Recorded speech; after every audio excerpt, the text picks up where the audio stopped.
Well, greetings again.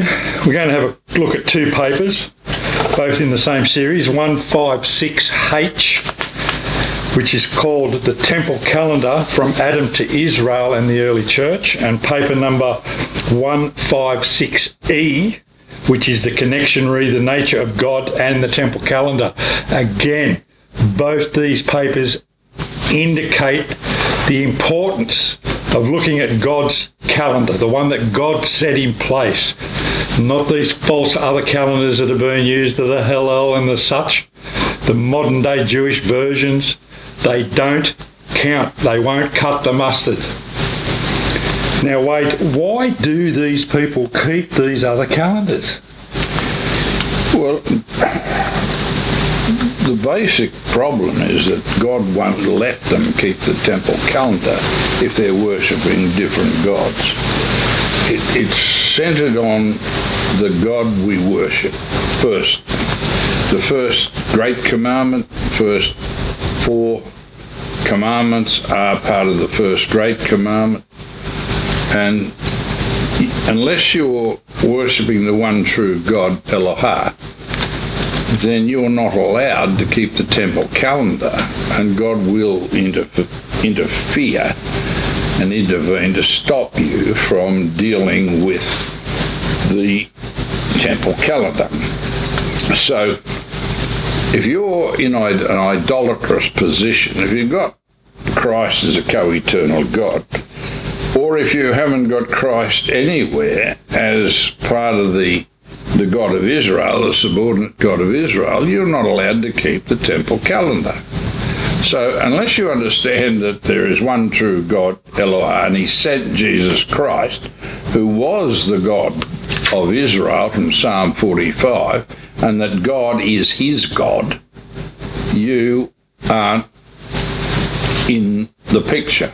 You are not allowed to keep the temple calendar. And it's because of your heresy that you are not allowed to do that.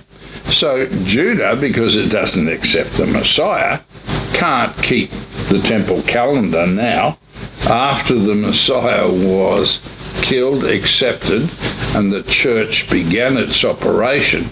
You were given 40 years to repent, and in 70 CE you hadn't repented, so God gave you the boot.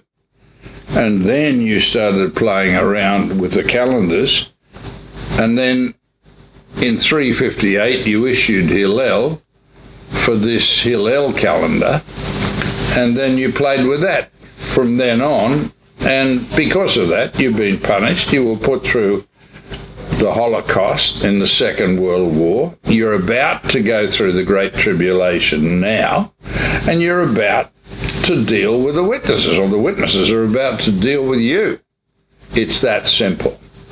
So all of it's to do with the God you worship determining what you're allowed to do. Right. And the actual calendar, as paper 156H, the title, The Temple Calendar from Adam to Israel and the Early Church, it's not like this calendar, the temple calendar, was new. This is the one that was conceived by God from creation. Yes, right. Yes. Yes, God set the calendar up. He gave it to the patriarchs, to Adam and Eve, and all of the patriarchs through to Noah, and then on through to Abraham, Isaac, and Jacob. And that temple calendar was the conditional aspect of you becoming Elohim. You either keep the temple calendar, that is, you keep the law and the testimony and worship the one true God, and you keep the temple calendar that flows from the law, or you're like the parrot on the biscuit tin, as we say. You're not in it. You're not in the first resurrection, and you'll go to the second resurrection for retraining. But you'll go there as a human being, as an androgynous human, and you'll be retrained along with the demons and along with everyone else who failed to keep the law and the testament. And I don't want to sound a bit trite, but for the people out there, a bit of simple and erroneous people out there that are not getting this temple calendar, which is God's true calendar, It'd be like going out and buying a Samsung washing machine and using the Hoover instruction manual. You might think you've got it right, but you haven't, and that's what God is pointing out with his temple calendar. The calendar is set by God's time sequence and framework. The other calendars aren't. Therefore, you miss specific holy days, you put them in wrong dates.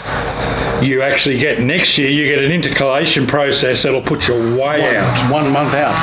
And God has actually made it quite clear. If you're not following his instructions, you're not under his protection. Yep. And that's a big issue with these different calendars. Go and ask your ministry, go and ask your leaders, are they using the Hillel calendar or the temple calendar? Find out. Don't sit there and wait, because by the time you'll realise that you're wrong, it may just be a bit too late for you. And it is important that these people get this, isn't it? If you want to be in the first resurrection and become an elite, you keep the temple calendar, and if you don't, you're not in the first resurrection. It's that simple. Nobody's going to let you get there keeping the wrong calendar. And if it's inconvenient to keep the temple calendar, well, that's too bad. You're not there. And nobody seems to want to understand. And these ministers are hypocrites, and they tell you lies. One of them actually wrote a paper saying, oh, it's not wrong to keep the new moons, but you don't really have to. Yes, you do really have to. If you want to be in the first resurrection, keep the new moons. And you keep the Sabbaths. And you worship God in those days, both of them. Right. And you don't go to work. You keep the Passover for 8 days out of your gates, and you don't go back to work. And if you do, you're in the second resurrection. So what more can we tell you? We've been telling you for 32 years. You've got 4 years left.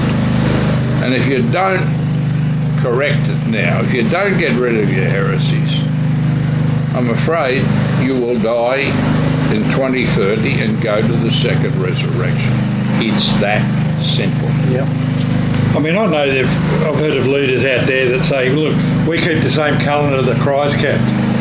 It's the Hillel. Well, the Hillel wasn't developed for 358 years later, was it? No. That's exactly right. There's no way Christ kept it. 28 years after Christ died, yes, the Hillel was invented and issued. Christ and the apostles in the early church never kept Hillel, ever. Never countenanced it.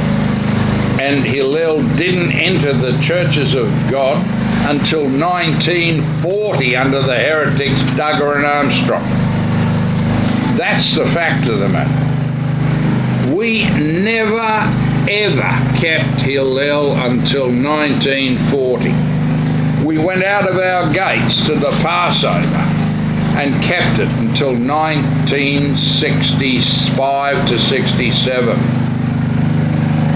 We kept the temple calendar on a continual basis in the Church of God, and that's why we were sanctified.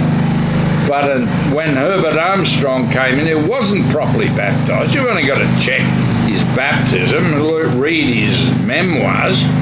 He says he was baptised by a Trinitarian who wasn't part of the Church of God. Now, use your brains. We wouldn't accept that of anybody else. But the Church of God, Seventh Day, credentialed him as a minister, because the brethren of the Church of God, Seventh Day, laid hands on him at an all-day tent meeting. Where's your brains? Think about what's happening to you.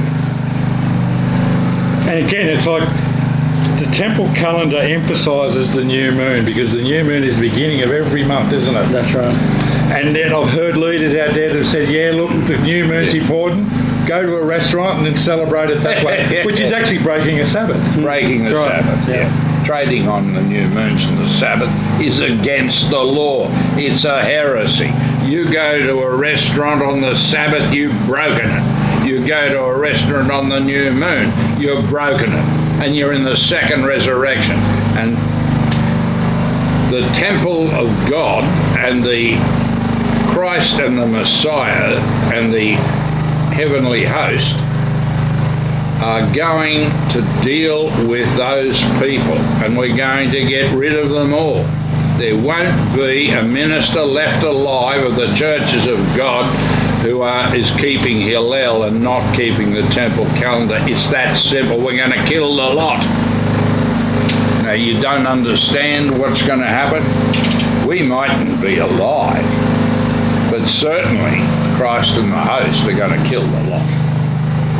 And look, you would understand that. If you want to know the seriousness of the new moons, just go to Isaiah 66, 23, 24. Exactly. Seriously, that's one verse that if you don't read that honestly to yourself, you'll get what's coming to you.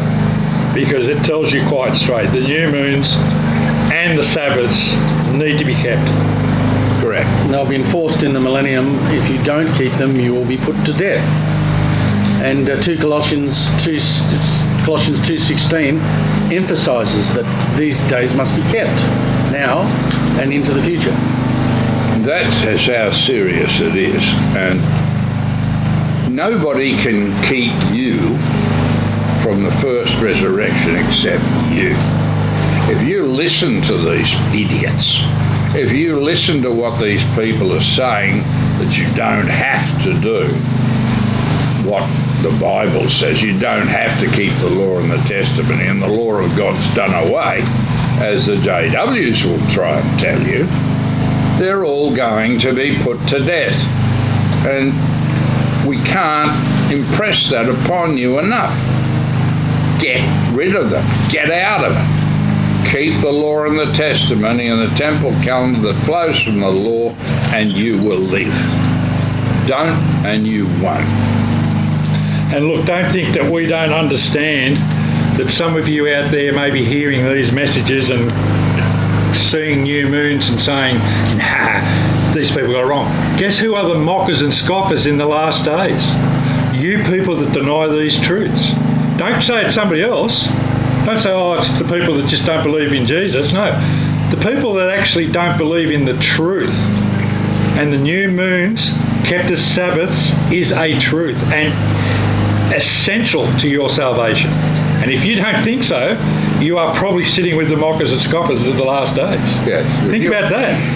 If you're trading on the new moons, you're in breach of the new moons and breaking the law. Amos 8:5. When will the new moon be over that we might trade? Right. There it is. So look, they're two very, very important papers. 156E, which is titled Connection, Re the Nature of God and the Temple Calendar, and 156H, the Temple Calendar from Adam to Israel and the early church. Take your time, have a read, start to realise the Temple Calendar is life-saving information. Prove all things. Thank you.